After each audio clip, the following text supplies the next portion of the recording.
Irrigation ప్రాజెక్టులు కూడా చాలా నత్తనడక నడుస్తున్నాయి.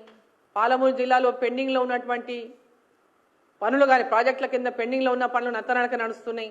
మరి ఇప్పుడు నారాయణపేట కొడంగల్ లిఫ్ట్తో పాటు పాలమూరు రంగారెడ్డి కోసం మొట్టమొదటిగా తయారు చేసినటువంటి డిపిఆర్ని రివ్యూ చేయించి జూరాల ద్వారా నీళ్లు తీసుకొని ఈ యొక్క పాలమూరు పార్లమెంట్లోని 7 నియోజకవర్గాల్లో కూడా ప్రతి నియోజకవర్గంలో 6, 7, 8 చిన్న చిన్న రిజర్వాయర్ల నిర్మాణం చేసి వాటి ద్వారా ప్రాంతాన్ని అంతా కూడా సస్యశ్యామలం చేయాలని చెప్పి నేను ముఖ్యమంత్రి గారిని గతంలో కూడా కోరినా మళ్ళీ ఒకసారి నేను మాట్లాడిన ప్రతిసారి ముఖ్యమంత్రి గారికి నేను రిమైండ్ చేస్తూనే ఉంటాయి ఈ విషయాన్ని.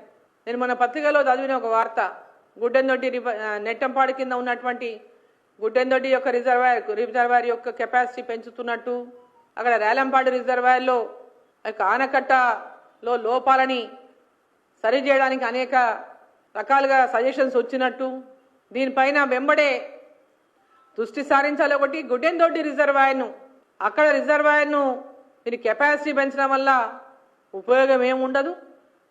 జూరాల కింది నుంచి వాటర్ తీసుకొని యొక్క 7 నియోజకవర్గాల్లో రిజర్వాయర్లు నిర్మాణం చేసి ప్రతి రిజర్వాయర్లో కూడా నీళ్లు స్టోరేజ్ చేసినటువంటి విధంగా కెపాసిటీని పెంచడం వల్లనే పాలమూరు జిల్లాకు న్యాయం జరుగుతుంది, మేలు జరుగుతుంది రైతాంగానికి. తప్ప ఒకే చోట 20 టీఎంసీలు, ఒకే చోట 30 టీఎంసీలు అంటే దానివల్ల ఇప్పటికే అనేక సార్లు అయిపోయి మళ్ళీ అది వెనక్కిపోయి రౌండ్గానే వస్తుంది. కాబట్టి దాన్ని విషయం గురించి ఆలోచించకుండా ఒక రివ్యూ మీటింగ్ ఏర్పాటు చేయండి.